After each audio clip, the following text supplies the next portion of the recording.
કચ્છ એટલે પ્રવાસન સ્થળ અને ઐતિહાસિક ધરોહરનો ખજાનો। કચ્છમાં પ્રકૃતિનું સૌંદર્ય માણવા માટે અનેક સ્થળો પ્રખ્યાત છે, જેમાં જોવા મળતી પ્રાચીન ગુફાઓ પણ અદ્ભુત છે, જે અદ્ભુત રહસ્યની સાથે અનોખી ખાસિયત પણ ધરાવે છે। ત્યારે જિલ્લાના લખપત તાલુકાના નાનકડા એવા સિયોત ગામ પાસે આવેલી પ્રાચીન શૈલી ગુફાઓ પણ ખાસ નિહાળી શકાય છે। સિયોતની ગુફા કચ્છના મુખ્ય મથક ભુજથી 130 કિલોમીટર દૂર આવેલી છે। કચ્છમાં આવેલી સિયોત ગુફાઓ જે બૌદ્ધ કાળમાં બનાવાઈ હતી। સિયોતમાં 5 જેટલી શૈલી ગુફાઓ છે। આ 5 ગુફામાંથી મુખ્ય ગુફાનું મુખ પૂર્વ દિશા તરફ છે અને તે મોટી ગુફા છે, જ્યારે બાકીની 4 નાની ગુફાઓ છે। તેમાં પ્રદક્ષિણા પથ અને પરસાળ હોવાથી તે પહેલી કે બીજી સદીનું શિવ મંદિર હોવાનું અંદાજ લગાવવામાં આવે છે। જેમાં ખોદકામ દરમિયાન બૌદ્ધ મુદ્રાઓ, ઘંટ, તાંબાની વીંટીઓ, માટીના વાસણો વગેરે મળી આવ્યા હતા।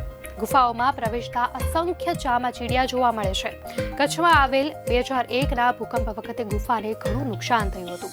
વર્ષ 1988-89માં પુરાતત્વ વિભાગે આ ગુફાઓમાં ખોદકામ હાથ ધર્યું હતું। આ ગુફાની જાળવણી અને દેખરેખનું કામ પણ પુરાતત્વ વિભાગ જ કરી રહ્યું છે।